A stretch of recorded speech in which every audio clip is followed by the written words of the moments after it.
किस्सा तीसरे फकीर का। हे दयालु सुंदरी, मेरी कहानी बहुत ही आश्चर्यकारी है।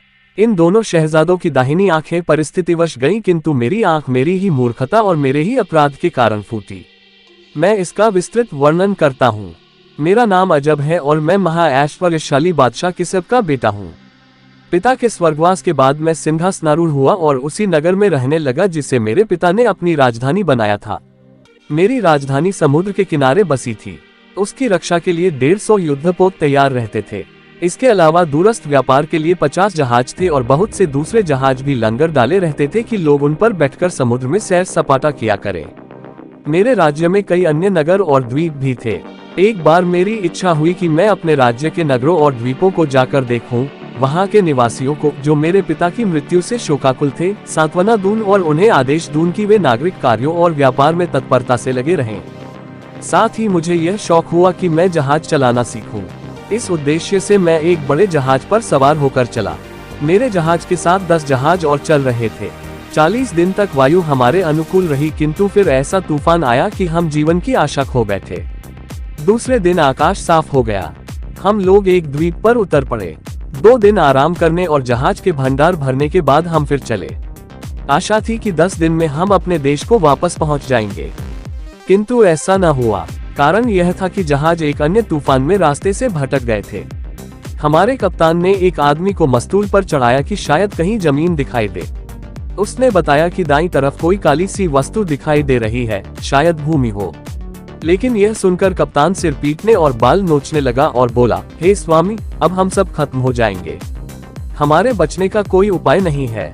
यह कहकर वह और बुरी तरह रोने पीटने लगा।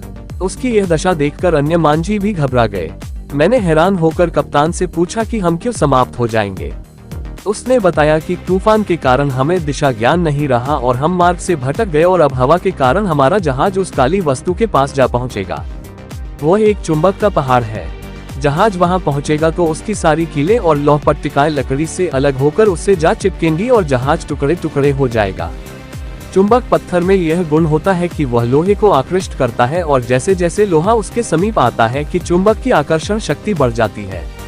सैकड़ों जहाजों के लोहे के टुकड़े इस पर्वत में जा चिपके हैं, जिनके कारण वह ऊपर से नीचे तक लोहे के टुकड़ों से ढंक गया है और रंग में काला दिखाई देता है।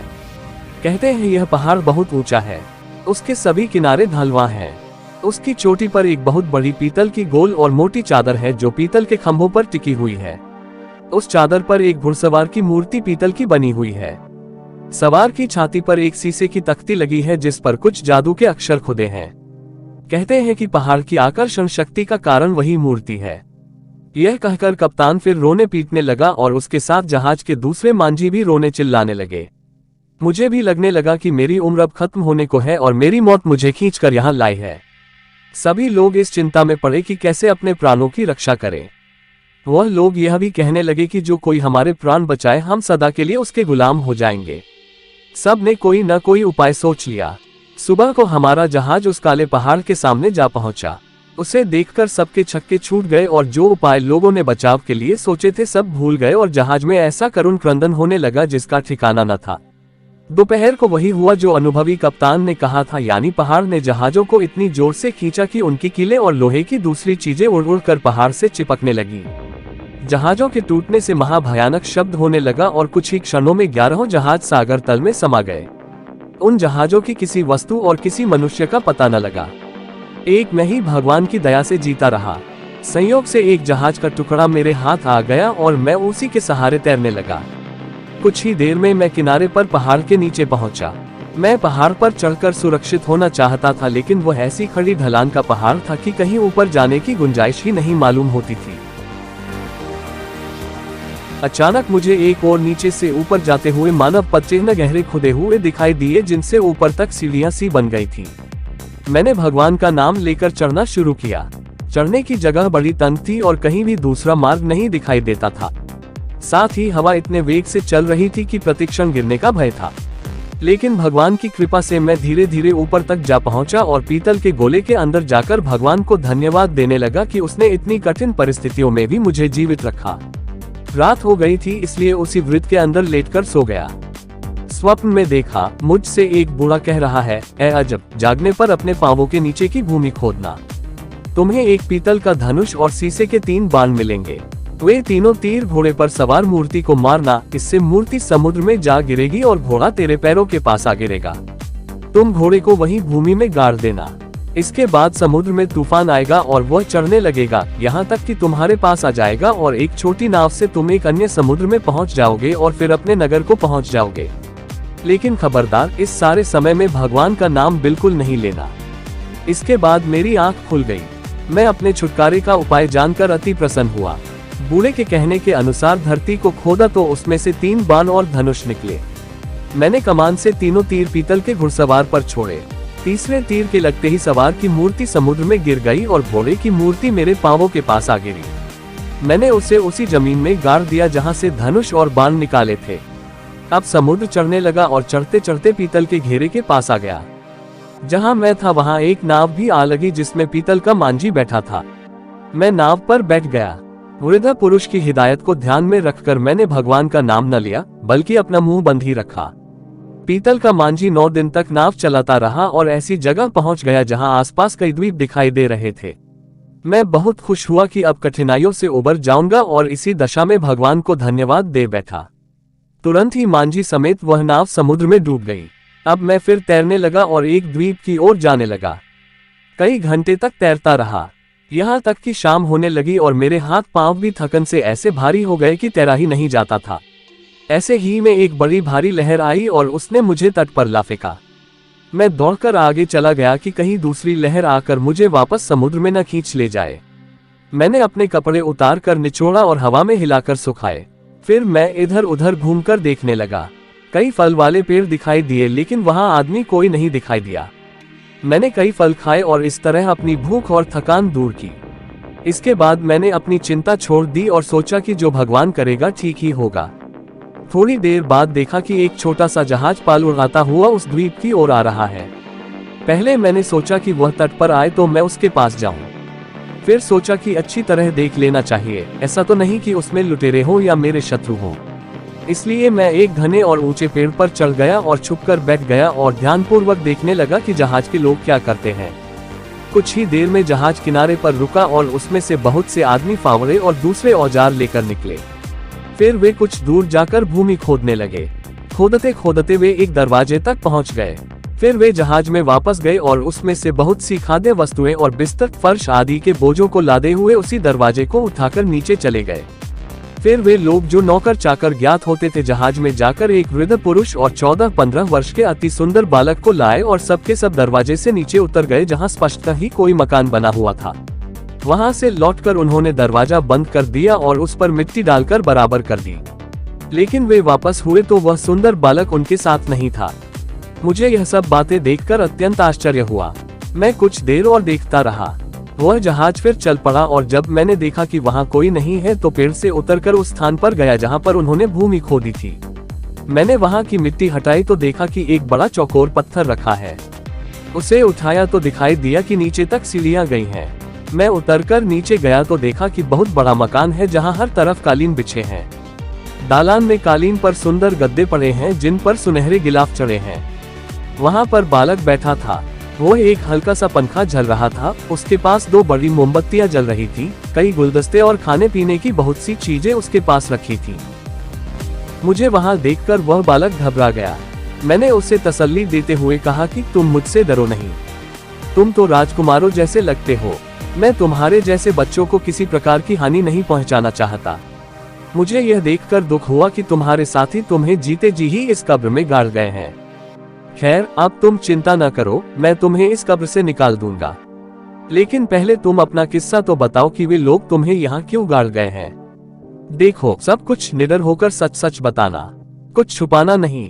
यह तो मैं देख चुका हूँ कि उन सब लोगों ने मिलकर तुम्हें यहाँ दफन किया है और शायद तुम यहाँ पर जबरदस्ती लाए गए हो। लेकिन मैं यह जानना चाहता हूँ कि उन लोगों ने ऐसा क्यों किया। मेरी बातों से लड़के को तसल्ली हुई। उसने मुझे अपने पास बैठने को कहा और जब मैं बैठ गया तो उसने अपना वृतांत आरंभ किया। हे महानुभाव, मेरी कहानी बड़ी आश्चर्यजनक है, आप उसे सुनकर स्तंभित रह जाएंगे। मेरा पिता एक जौहरी है। उसने अपनी लगन और बुद्धिमानी से बहुत साधन एकत्रित किया है। उसके सैकड़ों नौकर चाकर और बहुत सी कोठियां हैं। वह अपने जहाजों पर सवार होकर देश देश घूमता है। हर स्थान पर उसके गुमाश्ते हैं जो उसकी ओर से रत्नों का क्रय विक्रय करते हैं। इतना प्रचुर धन होने पर भी मेरे पिता के यहाँ बहुत दिनों तक कोई संतान नहीं हुई। एक रात उसने स्वप्न में देखा, कोई कह रहा है कि तुम्हारे यहाँ एक पुत्र होगा किंतु उसकी आयु बहुत कम होगी। यह स्वप्न देखकर मेरे पिता को बड़ा दुख और चिंता व्याप्त हुई। उसके कुछ दिनों बाद मेरी माता ने मेरे पिता को बताया कि मुझे गर्भ रह गया है। उसके 9 महीने बाद मैं पैदा हुआ। मेरे जन्म पर सारे परिवार वालों और नातेदारों को अतीव प्रसन्नता हुई, किंतु मेरे पिता को अपना स्वप्न याद करके दुखी बना रहता था। अतएव उसने ज्योतिषी लोगों से सलाह ली। उन्होंने कहा, इस बालक को 14वें वर्ष में मृत्यु का भय है। अगर उस समय बच गया तो फिर यह बहुत दिन जिएगा और इसकी आयु काफी लंबी होगी। उन्होंने कहा कि हमें ग्रहों से यह भी ज्ञात हुआ है कि अजब नाम का बादशाह एक पीतल के घुड़सवार को, जो एक चुंबक के पर्वत की चोटी पर मौजूद है, समुद्र में गिरा देगा। उसके 50 दिन के बाद अजब बादशाह इस लड़के को मार डालेगा। मेरा पिता तो पहले ही से स्वप्न देखकर दुखी था, अब ज्योतिषियों से यह सुनकर और भी चिंता में पड़ गया और रात दिन यह सोचता रहता कि इस लड़के की जान कैसे बचाई जाए। इसीलिए उसने यह तहखाने का मकान बनवाया। मुझे 14वां वर्ष लगा तो दूसरे ही दिन ज्योतिषियों ने आकर कहा कि 10 दिन हुए बादशाह अजब ने पीतल के घुड़सवार को समुद्र में गिरा दिया है। यह सोचकर मेरे पिता की चिंता और बढ़ी और वह घंटों तक सोचता रहा कि मेरे सर से ग्रह कैसे टले। अंततः उसने इस निर्जन द्वीप में पहले से बनाए हुए भूमिगत आवास में मुझे बंद करने का निश्चय किया। उसने सोचा कि बादशाह अजब जैसा शक्तिशाली इस निर्जन द्वीप में क्यों आएगा, और आएगा भी तो यह तहखाना कैसे पाएगा। इसलिए 40 दिन तक मुझे इस मकान में बंद कर दिया जाए, जिससे न मैं किसी को देखूं न कोई मुझे देखे। यही कारण है मेरे इस स्थान पर लाए जाने का। जब वह बालक अपनी बात कह चुका तो मैं मन ही मन ज्योतिषियों को त्रिकालदर्शी होने के दावे पर हंसने लगा। मैं सोचने लगा, ऐसे प्यारे निर्दोष बालक की मैं क्यों हत्या करने लगा। उसे दिलासा देने के ख्याल से मैंने उसे अपना नाम तो न बताया, किंतु उससे कहा, तुम्हें अब डरने की बिल्कुल आवश्यकता नहीं है, मैं तुम्हारी रक्षा के लिए यहाँ आ गया हूँ। यह संयोग ही है कि तुम्हारा रक्षक मैं बना, क्योंकि आज ही तट के निकट मेरा जहाज डूबा और मैं अकेला उसमें से बचा और तैरता हुआ इस द्वीप पर आया जहाँ पर मैंने तुम्हारा हाल देखा। तुम भगवान पर भरोसा रखो, किसी प्रकार की चिंता अपने मन में न लाओ। ज्योतिषियों की भविष्यवाणी कभी सच्ची नहीं होगी। मैं यहाँ रहकर 40 दिन तक तुम्हारी सेवा और रक्षा करूंगा और भगवान की दया से यह 40 दिन की अवधि भी कुशलतापूर्वक बीत जाएगी। जब तुम्हारा पिता तुम्हें लेने के लिए आएगा तो मैं भी तुम्हारे साथ तुम्हारे देश चला जाऊंगा और वहां से किसी जहाज पर अपने देश के लिए रवाना हो जाऊंगा। मैं आजीवन तुम्हारा उपकार न भूलूंगा। मैंने इस प्रकार उससे धैर्य देने वाली बहुत सी बातें की। मैंने ध्यान रखा कि भूल से भी मेरी जिह्वा पर मेरा या मेरे पिता का नाम न आए, क्योंकि इससे उस बालक के मन में अकारण भय उत्पन्न हो जाता। उसका जी बहलाने के लिए मैं तरह तरह की कहानियां और अन्य प्रकार के वृतांत सुनाता रहा। वह बालक अत्यंत कुशाग्र बुद्धि जान पड़ता था और इतने दिनों तक चुपचाप रहने के बाद मुझे उससे वार्तालाप करके बड़ी प्रसन्नता हो रही थी। रात हुई तो हम दोनों ने मिलकर भोजन किया। उसका पिता इतनी खाद्य सामग्री रख गया था कि 2 या 3 आदमियों तक को 40-41 दिन तक काफी होती। रात होने पर हम लोग भोजन करने के उपरांत सो गए। दूसरे दिन सुबह जागने पर मैं उसके हाथ मुंह धोने के लिए उसके पास जल ले गया। फिर हम लोगों ने स्वादिष्ट व्यंजनों का नाश्ता किया। दिन भर उसके साथ शतरंज और चौपड़ खेलकर उसका जी बहलाता रहा। रात को भोजन करके हम लोग फिर सो रहे। हम लोग इसी प्रकार दिन व्यतीत करने लगे और इसके कारण हम दोनों में एक दूसरे के प्रति स्नेह बहुत बढ़ गया। विशेषतः मुझे तो वह बालक प्राणों से भी प्यारा लगने लगा। मुझे विश्वास हो गया कि ज्योतिषियों का यह कथन सिर्फ बकवास था कि बालक अजब बादशाह के हाथ से मारा जाएगा, क्योंकि अजब बादशाह को यानी मुझे तो यह जान से प्यारा है। मैं इसकी हत्या क्यों करूंगा। इसी प्रकार 39 दिन तक हम दोनों हंसी खुशी उस घर में रहे। 40वें दिन वह सवेरे जागा तो बड़ा खुश था। कहने लगा, देखिए महोदय, आज 40वां दिन है। भगवान की दया से और आपके अनुग्रह से मैं सही सलामत हूँ। मेरा पिता जब सुनेगा कि आपने इस अवधि में मेरी कितनी सेवा की है और मेरा कितना उपकार किया है तो वह आपका अत्यंत कृतज्ञ होगा और आपको सुरक्षा पूर्वक आपके देश में पहुंचा देगा। फिर उस लड़के ने मुझसे कहा कि मेरे लिए कुछ जल गर्म कर दीजिए ताकि मैं अच्छी तरह नहाकर नए कपड़े पहनूं, क्योंकि मेरा पिता आज मुझे लेने के लिए आएगा। मैंने पानी गर्म करके उसके नहाने धोने का प्रबंध कर दिया। नहाने के बाद वह बिस्तर में आ लेटा। मैंने उसे लिहाफ उड़ा दिया और वह कुछ देर के लिए सो गया। सोकर उठने पर उसने कहा कि महोदय, मेरा जी करता है कि खरबूजा खाऊं। आप एक खरबूजा और थोड़ी सी मिश्री मेरे लिए ले आइए। मैंने जाकर खरबूजों के ढेर में से एक अच्छा खरबूजा छांटा और उसे चीनी की तश्तरी में रखकर उसके पास लाया। फिर मैंने उससे पूछा कि इसे काटने के लिए छुरी चाहिए, छुरी कहाँ है? उसने कहा, मेरे सिरहाने की तरफ जो आला है उसमें छुरी रखी है। ताक ऊंचा था, मैं उस तक नहीं पहुंच सका, इसलिए मैंने उछलकर छुरी उठाना चाहा, फिर भी यह न हो सका। इसलिए मैं एक रोके का सहारा लेकर ऊंचा हुआ और छुरी मेरे हाथ में आ गई। मैं चाहता था कि धीरे से उतर जाऊं, लेकिन संयोग से मेरा पांव फिसल गया और मैं संभल ही न सका। मैं उस जौहरी के बेटे के ऊपर ही गिरा और मेरे हाथ की छुरी उसके हृदय में घुस गई और वह तड़पकर वहीं ठंडा हो गया। मुझे अत्यंत शोक हुआ। मैंने अपने कपड़े फाड़ डाले और सिर और छाती पीटने लगा और पछाड़े खाकर जमीन पर गिरने लगा। मैं बराबर रो रोकर कहता था कि इस अभागे दिन में कुछ घड़ियां रह गई थीं। यह समय भी टल जाता तो लड़के की जान बच जाती। ज्योतिषियों का कहना ठीक ही निकला और मैं अभागा ही इस प्यारे बच्चे की मृत्यु का कारण बना। मैंने आकाश की ओर मुख किया और दोनों हाथ उठाकर कहने लगा कि हे सर्वशक्तिमान परमेश्वर, तू सब कुछ देख रहा है और तू सब कुछ जानता है। तुझे ज्ञात है कि इस बालक को मैंने जानबूझकर नहीं मारा है। यदि इसकी मृत्यु में मेरा तनिक भी दोष हो तो तू इसी समय मेरे प्राण ले ले। इसी प्रकार मैं बहुत देर तक जौहरी के पुत्र की लाश के पास बैठकर रोता कलपता रहा। जब दिन थोड़ा सा ही बाकी रहा तो मैंने सोचा कि अब इसका बाप इसे लेने को आता होगा। मेरी इतने दिनों की सेवा व्यर्थ गई। अब मैं क्या मुंह लेकर उससे मिलूं? अब मेरा यहाँ ठहरना ठीक नहीं। यह सोचकर मैं मकान से निकला और जीने पर पत्थर रखकर उस पर मिट्टी डालकर बराबर कर दी। बाहर निकलकर देखा तो जौहरी का जहाज पाल उड़ाए चला आता है। मैंने सोचा जौहरी मुझे देखेगा तो अपने बेटे का हत्यारा समझकर मुझे अपने नौकरों से मरवा डालेगा। कारण यह है कि मैं झूठ नहीं बोलता।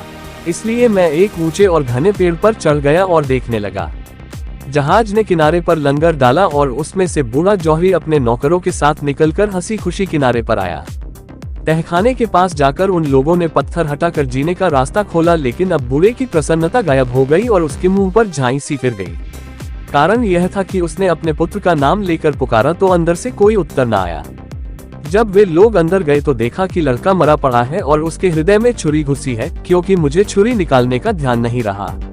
लाश को देखकर उन लोगों में अचानक रोना चिल्लाना शुरू हो गया। उन लोगों का विलाप और मृत बालक का उनके मुंह से गुणानुवाद सुनकर मुझे भी रोना आ रहा था। बूढ़ा जौहरी तो बेचारा अपने पुत्र का शव देखकर अचेत ही हो गया। उसके सेवकों ने उसे तहखाने से बाहर निकालकर उसी पेड़ के नीचे बिठाया जिसके ऊपर मैं छुपा बैठा था। फिर वे लड़के की लाश को बाहर लाए, उसे नहलाया और सफेद कफन पहनाया और कब्र खोदकर उसमें लाश उतार दी। लड़के के पिता ने, जो इस बीच बराबर रोता रहा था, 3 बार कब्र में मिट्टी डाली और फिर उसके सेवकों ने कब्र को मिट्टी से ऊपर तक भर के बराबर कर दिया। इसके बाद वे लोग तहखाने में गए और वहां से बची हुई खाद्य वस्तुएं और वस्त्र बाहर लाकर जहाज पर ले गए। कुछ ही देर में उनका जहाज उन सबको लेकर देश को चल दिया। उसके बाद देर बाद मैं पेड़ से उतरा और उसी तहखाने में चला गया। अब मेरा नियम यह हो गया था कि रात में उसी घर में रहता और दिन में इधर उधर घूमकर वहां से निकलने के लिए रास्ते की खोज करता रहता। भूख लगने पर जंगली फलों आदि से पेट भरता रहता। इसी प्रकार लगभग 1 महीना और बीत गया। फिर मैंने देखा कि समुद्र का जल धीरे धीरे घट रहा है। समुद्र के घटने से द्वीप का विस्तार बहुत बढ़ गया। समुद्र इतना घटा कि जहां सबसे गहरा था वहां भी कमर के बराबर पानी रह गया और किनारे से दूसरी ओर की भूमि दिखाई देने लगी। कुछ समय के बाद पानी और घटा और पिंडलियों के बराबर हो गया। अब मैंने उसे पार करने की सोची। समुद्र सूखने से मीलों तक बालू निकल आई थी। बड़ी कठिनाई से वह बालू भूमि पार करके समुद्र तट पर पहुंचा और पानी लांघ करके दूसरी भूमि पर पहुंचा। वहां दूर पर आग जलती दिखाई दी। मैंने सोचा यहाँ पर मनुष्य रहते होंगे, क्योंकि बगैर मनुष्यों के आग कैसे जलेगी। पास जाने पर पता चला कि वह आग नहीं है, बल्कि तांबे का बना एक घर है जिस पर सूर्य की किरणें पड़ रही हैं। मैं सोच ही रहा था कि यह मकान किसका हो सकता है कि उसमें से 10 नौजवान बाहर निकले और उनके साथ लंबे कद का एक वृद्ध मनुष्य भी था। सारे जवान दाहिनी आंख से काने थे। मैं सोच ही रहा था कि ये लोग कौन है। इतने में उन्होंने स्वयं ही आकर मुझसे नम्रतापूर्वक पूछा कि आप कौन हैं और कहां से आए हैं। मैंने कहा कि मेरी कहानी बड़ी विचित्र और बड़ी लंबी है। यदि आप धैर्यपूर्वक सुन सके तो मैं सुनाऊं। वे सब सुनने को बैठ गए और मैंने अपना वृतांत आद्योपांत सुना दिया। उन्हें यह सुनकर बड़ा आश्चर्य हुआ। फिर वे लोग मुझे उस मकान के अंदर ले गए। उस मकान में कई बड़ी बड़ी दालानें और 12 दरिया पार करके फिर एक बड़ा सा नीला घर दिखाई दिया। उसके चारों ओर 10 कमरे नीले रंग के बने हुए थे, जिनमें एक एक मनुष्य आराम से रह सकता था। कमरों के घेरे के बीच में एक दालान था जो उससे कुछ ऊंचा था। वृद्ध मनुष्य दालान में जा बैठा और चारों ओर के कमरों में 10 जवान कालीनों पर बैठ गए। एक जवान ने मुझसे कहा, हे मित्र, तुम भी घर के बीच में बिछे हुए कालीन पर बैठ जाओ, लेकिन हम कुछ भी करें उसका कारण न पूछना, न यह पूछना कि तुम लोग दाहिनी आंख से काने क्यों हो। कुछ देर में वह बूढ़ा उठा और 10 काने जवानों के लिए खाना लाया। उसने हर एक को खाने में से उसका भाग दिया और एक भाग मुझे भी दिया, जिसे मैंने खा लिया। भोजनोपरांत वृद्ध पुरुष ने हम लोगों को एक एक प्याला सुगंधित मदिरा का दिया। फिर उन लोगों ने मेरे वृतांत को, जो उन्हें अद्भुत और रोचक लगा था, दोबारा सुना। इसके बाद हम इधर उधर की बहुत सी बातें करते रहे। जब काफी रात बीत गई तो एक जवान ने बूढ़े से कहा कि हमारे सोने का समय हो गया है, अभी तुम हमारे दैनिक नियम की चीजें नहीं लाए। बूढ़ा एक कोठरी के अंदर जाकर वहां से 10 थाल नीले ढक्कनों से ढके हुए लाया और हर जवान के सामने उसने एक एक थाल रख दिया। ढक्कन खोलने पर हर थाल में राख और काली स्याही थी। उन्होंने राख और स्याही को मिलाकर अपने अपने चेहरे पर मल लिया, जिससे वे सब कुरूप ही नहीं भयानक भी दिखाई देने लगे।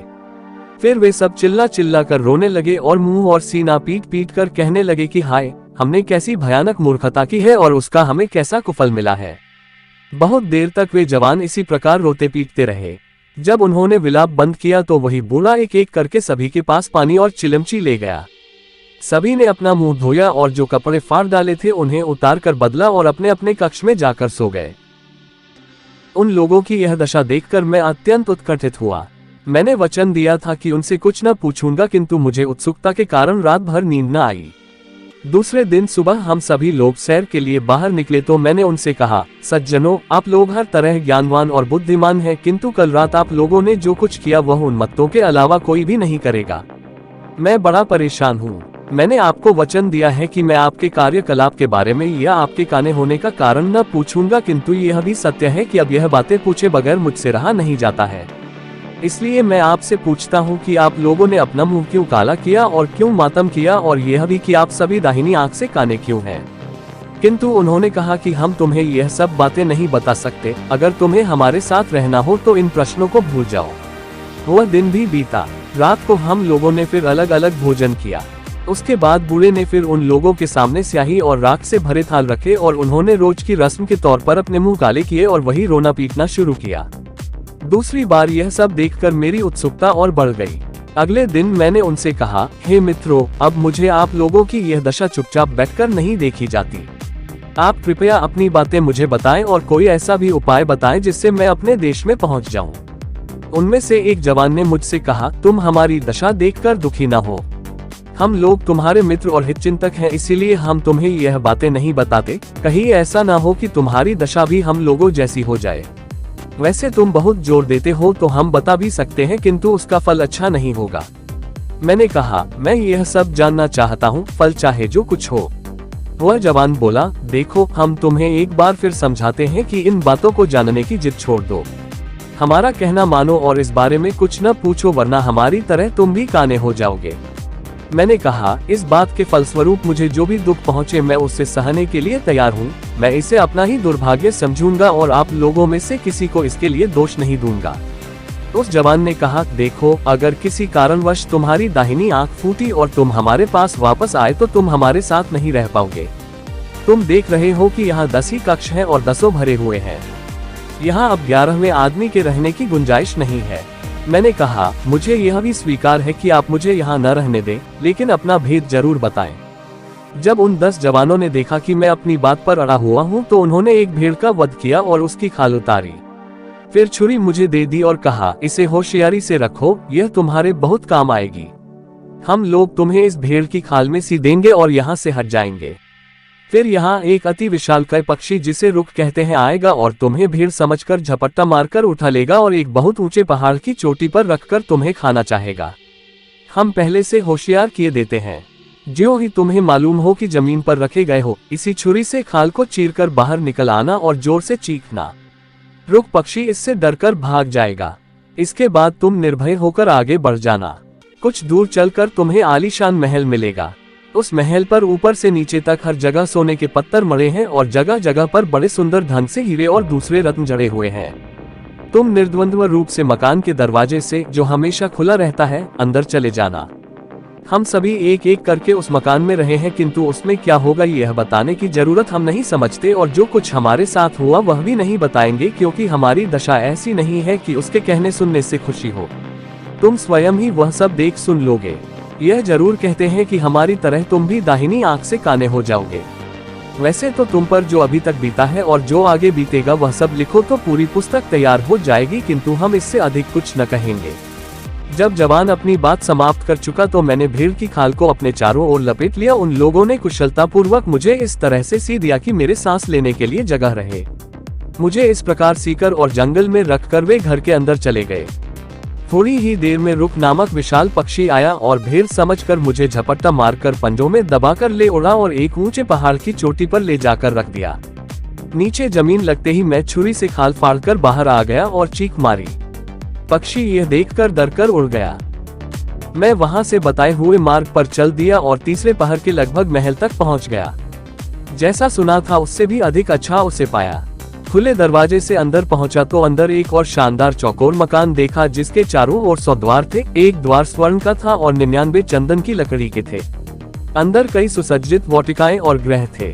सामने एक बड़ी बारहदरी थी, जिसमें 40 सुंदरी नवयौवनाएं उत्तम वस्त्रालंकारों से सुसज्जित बैठी थी। मुझे देखकर वे उठ खड़ी हुई। उन्होंने हंसकर मेरा स्वागत किया और कहने लगी कि हम बहुत देर से आपकी प्रतीक्षा में थे। फिर मुझे उन्होंने कुछ ऊंचे स्थान पर बिठाया। मैंने बहुत कहा कि मैं आप लोगों से ऊंचे पर बैठने का अधिकारी नहीं हूँ, किंतु वे नहीं मानी। वे बोली, आप हम सभी के पति और स्वामी हैं और हम सब आपकी पत्नियां और दासियां हैं। उन्हें देखकर और उनकी बातें सुनकर जो प्रसन्नता मुझे हुई उसका वर्णन संभव नहीं है। कोई सुंदरी मेरे पांव धोने को गर्म पानी लाए, किसी ने सुगंधित जल से मेरे हाथ धुलाए, किसी ने बहुमूल्य वस्त्र लाकर मुझे पहनाए, कोई नाना प्रकार के स्वादिष्ट व्यंजन मेरे सामने ले आई और उन्हें मेरे सामने सजा दिया।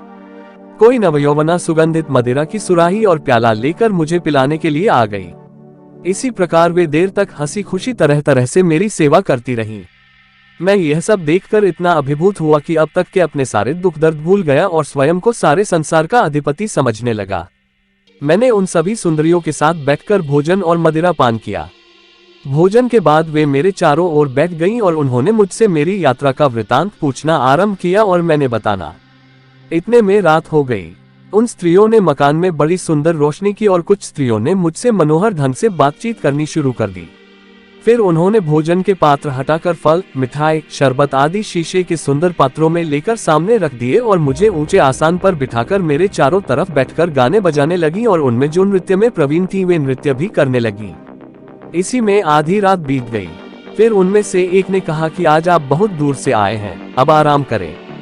उसने कहा कि शयन कक्ष तैयार है और सोने से पहले आप हम में से एक को चुन ले तो वह आपके साथ सो जाएगी।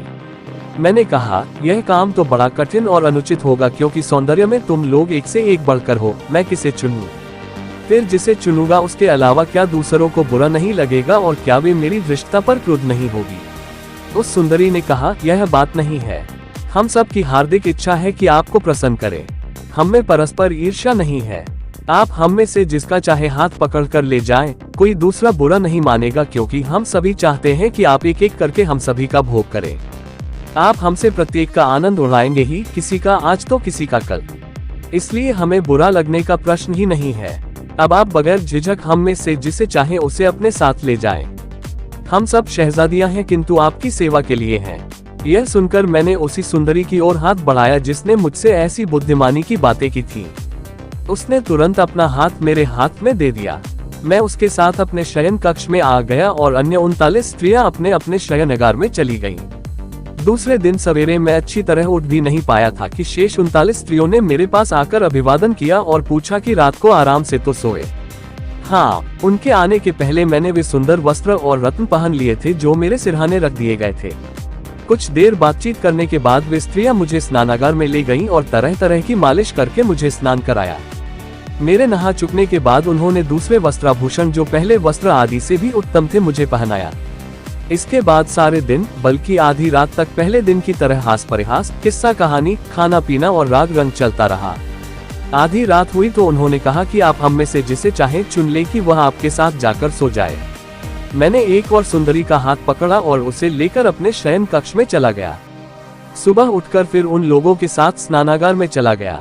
फकीर ने जुबैदा से कहा कि हे सुंदरी, मैं तुमसे किस प्रकार और कहां तक बताऊं कि कैसे आनंद और संतोष में मेरा समय बीतता रहा।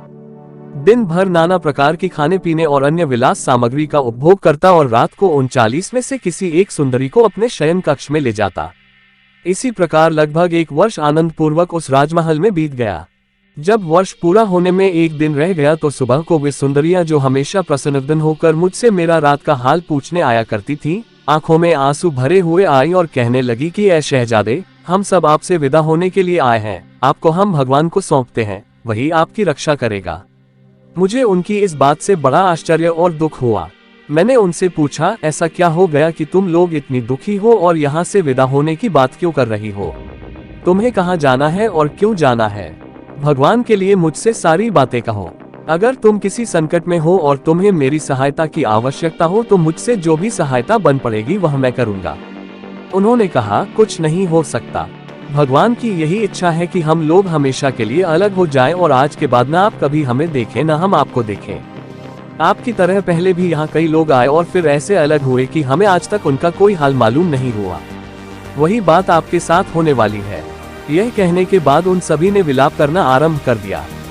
मैं और घबरा उठा और मैंने उनसे कहा कि तुम लोग साफ साफ बताती क्यों नहीं कि तुम्हारे दुख संताप का कारण क्या है। उन्होंने कहा कि हम आपको क्या बताएं क्यों दुखी हैं। यह समय हमारे आपसे सदा के लिए बिछुड़ने का है। हाँ, एक बात है कि अगर आपको हमसे मिलने की उत्कट इच्छा हो और उसके लिए जो प्रतिज्ञा करे उस पर दृढ़ रहे तो हम लोगों का आपसे फिर मिलन हो भी सकता है। मैंने कहा, मेरी समझ में कुछ भी नहीं आया कि तुम्हारी बातों का क्या अर्थ है। मैं तुम्हें ईश्वर की सौगंध दिलाता हूँ कि सारी बात को साफ समझा कर कहो। अब उनमें से एक ने कहा, सबसे पहले तो आप यह समझ लीजिए कि हम 40 शहजादियां हैं। हम लोग इस स्थान पर 1 वर्ष तक आमोद प्रमोद के लिए आया करते हैं। इसके बाद 40 दिन के लिए अपने आवश्यक कार्यों के लिए अपने अपने देश चले जाते हैं। 40 दिन बाद फिर 1 वर्ष के लिए इस महल में आ जाते हैं। कल हमारा यह वर्ष पूरा हो गया, इसलिए आज हम लोग आपसे विदा ले रहे हैं। यही कारण है हमारे शोक और विलाप का। हम यहाँ से जाने के पहले आपको यहाँ के 100 कोठों की कुंजियाँ सौंप जाएंगे। हमारे पीछे आप सभी में घूम फिर कर अपना जी बहलाएं। लेकिन हम आपको अपनी सौगंध देते हैं कि इस स्वर्ण द्वार को न खोलना। अगर आपने इसे खोला तो हमारा आपका मिलन फिर कभी न हो सकेगा। लेकिन हमें मालूम है कि आप में इतना आत्मसंयम नहीं है कि उस द्वार को न खोले। आप उसे जरूर खोलेंगे और हमेशा के लिए हमसे बिछुड़ जाएंगे। यही कारण है कि हम सारी शहजादियां दुखी हैं। अगर भगवान ने आपको सद्बुद्धि दी और आपने उस स्वर्ण द्वार को न खोला तो आपको कभी कोई दुख न होगा। आप संपूर्ण आयु चैन से बिताएंगे और हमारे साथ हमेशा आनंद करेंगे। लेकिन अगर आपने हमारे कहने के विपरीत किया तो आपको बहुत अधिक शोक और कष्ट होगा और आपके कष्ट से हमें भी दुख और कष्ट होगा। हम फिर आपसे सौगंध देकर कहते हैं कि इस स्वर्ण द्वार को न खोलना। हमसे वादा कीजिए कि आप ऐसा नहीं करेंगे कि आप हमसे हमेशा के लिए बिछुड़ जाएं। हम वैसे इस स्वर्ण द्वार की चाबी अपने साथ भी ले जा सकते हैं, किंतु यह अच्छा नहीं मालूम होता कि आप जैसे जिम्मेदार और बड़े आदमी पर अविश्वास करें और चाबी आपके हाथ में न दें। हाँ, एक बार फिर यह कहते हैं कि अगर आपने यह स्वर्ण द्वार खोला तो हमें और आपको अतीव कष्ट होगा। उनकी बातें सुनकर मैं भी दुखी हुआ। मैंने उनसे कहा, मुझे तुम लोगों से अलग होने का अत्यंत दुख है। खैर, किसी प्रकार यह 40 दिन कटूंगा। तुम्हारी इस नसीहत को हमेशा याद रखूंगा कि यह स्वर्ण द्वार न खोलूं। मुझे तो नहीं मालूम होता कि मुझ में इतना अधैर्य है कि तुमसे किया हुआ वादा तोड़ दूं। इससे अधिक साधारण बात क्या होगी कि मैं 100 दरवाजों को खोलकर घूमूं फिरूं और एक को खोलने से बाज रहूं। अगर तुम लोग इससे कठिन काम करने को कहती हो उसे भी मैं स्वीकार कर लेता। तुम्हारी बात मानने में तो मेरा ही लाभ है। मैं भला ऐसी बात क्यों करूंगा जिससे मेरी गहरी हानि हो और तुम लोगों से भी हमेशा के लिए अलग होना पड़ जाए। मैं ऐसी बात कभी नहीं करूंगा। यह कहकर मैंने उन सभी को एक एक करके गले लगाया। इसके बाद वे सब चली गईं और मैं उस लंबे चौड़े राजमहल में अकेला ही रह गया। मुझे अत्यंत शोक हो रहा था। यद्यपि वे केवल 40 दिन बाद आने वाली थी, तथापि उनके वियोग में मुझे एक एक घड़ी भारी पड़ रही थी। फिर मैंने अपना जी बहलाने को सोचा कि जिन दरवाजों की चाबियां मेरे पास है उन्हें खोलकर देखूं। मैंने सोचा कि निषेध तो केवल एक द्वार के खोलने का है, सो उसे नहीं खोलूंगा। इसलिए मैंने पहला दरवाजा खोला। अंदर गया तो देखा कि एक बड़ा भारी फलों का बाग है। ऐसा शानदार फलों का बाग संसार में शायद ही कोई और हो। उसमें सहस्रों सघन और सुंदर वृक्ष उचित दूरियों पर लगे थे। उनमें नाना प्रकार के सुस्वादु और आकर्षक रंगों के फल लगे हुए थे। उनमें से बहुत से फल ऐसे थे जिनका मैं नाम भी नहीं जानता था। उन वृक्षों में सिंचाई का प्रबंध इस प्रकार किया गया था कि एक बड़ी और पक्की नहर से काट काट कर छोटी छोटी नहरें इस कारीगरी से निकाली गई थी कि प्रत्येक वृक्ष की जड़ में पानी पहुंचता था। उसके लिए किसी आदमी की जरूरत न थी कि पेड़ों की जड़ों में पानी पहुंचाए। इससे हर पेड़ हरा भरा रहता था। कई वृक्ष तो इतने अधिक फलों से लदे थे कि उनकी डालियां झुक गई थीं। कुछ वृक्षों में केवल इतना पानी पहुंचा था कि उनमें फल पकी हुई हालत ही में रहे। बाग को ऐसे बुद्धिमानों ने लगाया था कि प्रत्येक वृक्ष को केवल उतना पानी पहुंचने का प्रबंध था जिससे वे सदैव हरे भरे रहें और ऐसा न हो कि सड़ गल जाए। मैं बहुत देर तक उस बाग में घूमता फिरता रहा। वहाँ बहुत सी वस्तुएं थी जिन्हें देखकर मुझे आश्चर्य होता और मैं प्रत्येक वस्तु को ध्यानपूर्वक देखता। फिर मैं उस बाग में वापस आया और उसके दरवाजे में ताला लगा दिया। फिर मैंने दूसरा दरवाजा खोला। इसके अंदर एक फूलों का बाग था। पहले बाग की जैसी कारीगरी ही से इस बाग के हर पौधे में उचित मात्रा में पानी पहुंचाने का प्रबंध किया गया था। संसार में कोई ऐसा फूल नहीं होगा जो उस वाटिका में न हो। गुलाब, चमेली, नरगिस, बंदशाह, सौसन, चंपा, बेला, मोतिया आदि नाना प्रकार के फूल वहां पर खिले हुए थे। उनकी सुगंध हवा में भरी हुई थी और उसके कारण मस्तिष्क को बड़ा सुख मिल रहा था। मैं सुध बुध खोकर घंटों वहां घूमता रहा। फिर मैंने उस बाग का दरवाजा भी बंद किया और तीसरा दरवाजा खोला। उसके अंदर एक पक्षी गृह था। उसमें सारा फर्श संगमरमर का था और ऊंचाई से चंदन आबनूस की लकड़ियों से बने पिंजरे लटक रहे थे जिनमें तोता, मैना, बुलबुल, लाल इत्यादि भांति भांति के पक्षी थे। वे अपनी मीठी बोलियों से चित्त प्रसन्न कर रहे थे। उन पिंजरों में दाने और पानी की कुल्हियां बहुमूल्य पत्थरों की बनी थीं। इतना बड़ा पक्षी गृह था कि कम से कम आदमी उसकी संभाल के लिए जरूरी थे, लेकिन वहां एक भी आदमी दिखाई नहीं देता था। साथ ही इतनी सफाई भी थी कि एक तिनका इधर उधर पड़ा दिखाई नहीं देता था। शाम हुई तो सारे पक्षी अपने अपने पंखों में चोंच डालकर सो गए और मैं भी पक्षी गृह का ताला लगाकर अपने शयन कक्ष में आ गया और सो रहा। दूसरे दिन सुबह एक और द्वार खोला तो उसमें एक बड़ा महल देखा। उसमें 40 प्रकोष्ठ बने थे, किंतु सभी के दरवाजे खुले थे। एक कोठे में सिर्फ मोती भरे थे।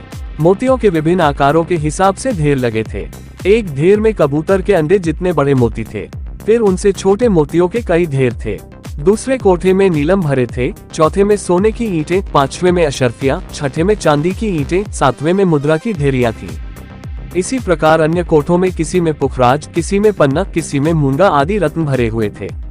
मैं इस असीम रत्नागार को देखकर आश्चर्यान्वित हुआ और सोचने लगा कि मैं कितना भाग्यशाली हूँ कि इतने खजाने और 40 सुंदर शहजादियों का स्वामी हूँ। फकीर ने जुबैदा से कहा कि हे सुंदरी, मैं उस ऐश्वर्य का उल्लेख करने में असमर्थ हूँ जो मैंने वहाँ देखा। 39 दिनों तक मैं विभिन्न द्वारों में जाकर वहाँ की आश्चर्यप्रद वस्तुएं देखता रहा। 40वें दिन मेरे देखने के लिए सिर्फ एक दरवाजा रह गया। यह वही दरवाजा था जिसे खोलने को मुझसे मना किया गया था। मुझे शैतान ने बहका दिया और मैंने अपनी कस्में और वादे तोड़कर उस दरवाजे को भी खोल डाला। दरवाजा खोलते ही उससे बड़ी तेज सुगंध आई जिससे मैं सुध बुध खो बैठा। होश में आया तो अंदर गया और ठहर कर उस गंध के कम होने की प्रतीक्षा करने लगा। फिर अंदर जाकर देखा तो बहुत बड़ा महल है जिसके फर्श पर केसर बिछी है और सोने की तिपाइयों पर चांदी के दीपक जल रहे हैं जिनमें इत्र के जैसे सुगंधित तेल भरे थे। इसी से वहाँ तेज सुगंध हो रही थी। और भी कई आश्चर्य की चीजें मैंने वहां पर देखी। मैंने देखा कि एक और बहुत उम्दा मुश्किल घोड़ा बंधा है। उसके सामने जो जल पात्र था उसमें गुलाब जल भरा हुआ था और खाने की नांद में तिल और जौर भरे थे। उस घोड़े की लगाम में सोने के पत्थर लगे थे। मैंने उस घोड़े की लगाम पकड़कर उसे बाहर निकाला कि बाहर के प्रकाश में उसे भली प्रकार देख लूं। बाहर लाकर मैं उस पर सवार हो गया और उसे चलने का इशारा दिया, लेकिन वह न चला। फिर मैंने उसे एक चाबुक मारा। चाबुक लगते ही घोड़ा भयानक रूप से हिनहिनाया और अपने पंखों से, जिन्हें मैंने पहले नहीं देखा था, उड़ चला। मैं घबराकर उसकी याल पकड़कर लटक गया। घोड़ा मुझे लेकर इतना ऊंचा उड़ा कि वहां से पृथ्वी बहुत छोटी दिखाई देती थी। फिर वह उतरकर उसी तांबे के मकान की छत पर पहुंच गया जहां पर मैं पहले पहुंचा था। वहां उसने अपने शरीर को इतने जोर का झटका दिया कि मैं पीठ के बल जमीन पर गिरा। घोड़े ने अपनी पूंछ मेरी दाहिनी आंख में मारी जिससे वह फूट गई। फिर घोड़ा उड़ गया। मैं किसी तरह गिरता पड़ता नीचे आया। नीचे बारहदरी और उसके इर्द गिर्द बने हुए 10 कमरों को देखकर मुझे विश्वास हो गया कि यह वही महल है जहां मैं पहले आया था। उस समय वे 10 जवान वहां नहीं थे। मैं उनकी प्रतीक्षा करने लगा। कुछ देर में वे लोग बूढ़े आदमी के साथ वहां आए। उन्होंने न मेरी ओर कुछ ध्यान दिया, न मेरी आंख फूटने पर सहानुभूति प्रकट की। उन्होंने कहा, देखो भाई, हम लोग तो तुम्हारे दुर्भाग्य का कारण नहीं सिद्ध हुए। मैंने कहा, आप लोग ठीक कहते हैं। मुझ पर जो मुसीबत पड़ी वह अपनी ही मूर्खता के कारण पड़ी, किंतु मैं जानना चाहता हूँ कि इस मुसीबत को दूर करने का भी उपाय है या नहीं। उन्होंने कहा, अगर हम ऐसा उपाय जानते तो अपनी मुसीबत को दूर न कर लेते। तुम्हारी तरह हम लोग भी एक वर्ष तक उन शहजादियों के साथ आनंद पूर्वक रहे। अगर हम वह स्वर्णद्वार न खोलते तो हम उनके साथ आनंद पूर्वक रहते। तुम हम लोगों से अधिक बुद्धिमान दिखाई देते थे, फिर भी तुम वह सोने का दरवाजा खोलने से बाज न आ सके और अपने को ऐसी मुसीबत में डाल बैठे। अच्छा, यह तो हम तुम्हें पहले ही बता चुके हैं कि अब यहाँ 11वें आदमी के रहने के लिए स्थान नहीं है। तुम्हारे लिए यही उचित होगा कि तुम यहाँ से बगदाद जाओ, जहाँ का रास्ता हम बता देंगे। वहाँ तुम्हें ऐसा व्यक्ति मिलेगा जो तुम्हारे दुख दूर करेगा। उनकी सलाह मानकर मैं बगदाद पहुंचा। रास्ते में दाढ़ी मूछ और भव्य मुअद्दवा दी और फकीरों के वस्त्र पहन लिए। चलते चलते बहुत दिन बाद आज शाम को बगदाद पहुंचा। पर कोटे पर इन दोनों साथियों से भेंट हुई। फिर तुम्हारे घर आए, जहां तुमने हमारा बड़ा सत्कार किया। जब तीसरा फकीर अपना हाल कह चुका तो जुबैदा ने उससे और उसके दोनों साथियों से कहा कि मैंने तुम तीनों का अपराध क्षमा किया, अब तुम लोग यहाँ से चले जाओ। एक फकीर ने कहा कि आप कृपा करके हमें इतनी अनुमति दे कि हम यहाँ रुककर इन बाकी 3 आदमियों की कहानी भी सुन ले। जुबैदा ने खलीफा, जाफर और मसरूर की ओर देखकर अपना अपना हाल कहने का इशारा किया। वह यह तो जानती ही न थी कि यह लोग कितने उच्च पद के हैं, इसीलिए उसने उन्हें अपना अपना हाल सुनाने की आज्ञा दी। खलीफा के मंत्री जाफर ने निवेदन किया, हे सुंदरी, हम लोग इस महल में प्रवेश करने के समय ही अपना अपना हाल कह चुके हैं। अब तुमने फिर पूछा है तो कहते हैं कि हम लोग मोसिल से आए हुए व्यापारी हैं। हम अपनी व्यापार की वस्तुएं बेचने यहाँ आए थे और एक सराय में उतरे थे। आज रात के लिए एक व्यापारी ने हमें खाने का निमंत्रण दिया। जब हम उसके घर पहुंचे तो उसने हम लोगों को अत्यंत स्वादिष्ट भोजन कराया और बढ़िया शराब पिलाई। फिर देर तक उसके यहाँ संगीत और नृत्य का कार्यक्रम चला। वहाँ का शोर इतना बड़ा कि गश्त पर निकले सिपाही आ गए। उन्होंने कई लोगों को गिरफ्तार कर लिया। हम लोग भाग्यशाली थे कि किसी प्रकार बचकर निकल आए, लेकिन रात अधिक बीत जाने के कारण हमारी सराय का द्वार बंद हो गया था। हम लोग परेशान थे कि रात कहाँ बिताएं। इधर उधर भटकते हुए तुम्हारी गली में आ गए। तुम्हारे घर में हंसने बोलने और गाने बजाने की आवाजें आ रही थीं। इसीलिए हमने दरवाजा खुलवाया। तुमने कृपा कर हम लोगों का आदर सत्कार किया। यही हमारी कहानी है। मंत्री ने यह बात इतने आत्मविश्वास और इतनी कुशलता से कही कि जुबैदा को उसकी सत्यता में विश्वास हो गया। उसने कहा, अच्छा, हमने तुम्हारा भी अपराध क्षमा किया और अब तुम सब यहाँ से चले जाओ। वे लोग उठने में झिझके तो जुबैदा ने क्रोध में भरकर कहा, जाते हो या जान देना चाहते हो? उसकी डांट सुनकर वे सातों व्यक्ति, मजदूर, तीनों फकीर, खलीफा और उसके दोनों साथी चुपचाप उठकर बाहर आ गए, क्योंकि 7 हबशी नंगी तलवारें लिए उनके सर पर खड़े थे। सातों व्यक्तियों के घर से निकलते ही स्त्रियों ने घर का दरवाजा बंद कर लिया। बाहर आकर खलीफा ने इन फकीरों से कहा कि इतनी रात बीत गई है, अब तुम लोग कहाँ जाओगे, क्योंकि तुम इस नगर से परिचित भी नहीं हो। उन तीनों ने कहा कि हम लोग भी इसी चिंता में हैं। खलीफा ने कहा, तुम लोग हमारे साथ आओ, हम तुम्हारी सहायता करेंगे। यह कहकर खलीफा ने मंत्री के कान में कहा कि इन तीनों को अपने घर ले जाकर ठहराओ और कल मेरे दरबार में हाजिर करो। अतएव मंत्री जाफर उन तीनों फकीरों को अपने घर ले गया और इधर मसरूर सहित खलीफा भी अपने महल में आ गया। खलीफा शयन कक्ष में जाकर अपनी शैया पर लेट गया, किंतु उसे सारी रात नींद नहीं आई। उसने जो कुछ देखा सुना था उसका वह चित्र उसके चित्त से उतरता ही नहीं था। वह इसी चिंता में था कि यह बात जान ले कि जुबैदा कौन है और उसने दोनों कुतियों को क्यों मारा और फिर क्यों प्यार किया। साथ ही उसे यह जानने की भी बड़ी इच्छा थी कि अमीना के शरीर पर जो काले निशान पड़े हैं उनका क्या भेद है। सुबह वह नित्य कर्म, नाश्ता आदि से निश्चिंत होकर दरबार में गया और सिंहासन पर बैठ गया। कुछ देर में मंत्री ने आकर उसे प्रणाम किया। खलीफा ने मंत्री से कहा, जब तक मैं उन तीनों स्त्रियों और दोनों काली कुतियों का पूरा हाल न जान लूंगा मुझे चैन न मिलेगा। इसी कारण मुझे रात भर नींद नहीं आई है। तुम तुरंत जाओ और उन तीनों फकीरों और तीनों स्त्रियों को मेरे सन्मुख उपस्थित करो। मंत्री ने उस मकान में जाकर पिछली रात की बातों का उल्लेख किए बगैर उन तीनों स्त्रियों से कहा कि खलीफा तुम लोगों से कुछ बात करना चाहते हैं, तुम दरबार में चलो। अतएव वे तीनों अपने ऊपर बुर्का डालकर मंत्री के साथ चल दी। रास्ते में मंत्री ने अपने घर होते हुए तीनों फकीरों को भी बगैर उन्हें कुछ बताए अपने साथ ले लिया। खलीफा उन स्त्रियों और फकीरों को देखकर बड़ा प्रसन्न हुआ। उसने तीनों स्त्रियों को अपने पीछे की ओर पर्दे के पीछे बिठाया ताकि दरबारियों और सेवकों पर प्रकट हो जाए कि ये सम्मानीय महिलाएं हैं। फिर उसने उन तीनों फकीरों को, जो दरअसल राजा और राजकुमार थे, उनकी प्रतिष्ठा के अनुसार अपने समीप आसन दिए। स्त्रियों के आसन ग्रहण करने के बाद खलीफा ने उनकी ओर मुंह करके कहा, कल रात मैंने मोसिल के व्यापारी के रूप में तुमसे भेंट की थी। हमारी बातों से तुम लोगों को कुछ दुख हुआ था और इसीलिए तुम हम लोगों से नाराज हुई थी। मैंने आज जो तुम्हें बुलाया है वह इसलिए नहीं कि मैं तुम लोगों को कोई दंड देना चाहता हूँ। मैंने वह बात तो भुला दी है। मैं तुम्हारे आने से बड़ा प्रसन्न हूँ। तुम में जो सद्बुद्धि है वह यदि बगदाद की सारी स्त्रियों में आ जाए तो कितना अच्छा हो। यद्यपि हमने अपना वादा तोड़कर तुम्हें दुख पहुंचाया, किंतु फिर भी तुमने हम लोगों पर कृपा करके हमें छोड़ दिया। खलीफा ने आगे कहा, कल रात में मोसिल का व्यापारी था और तुम्हारे आदेश में था।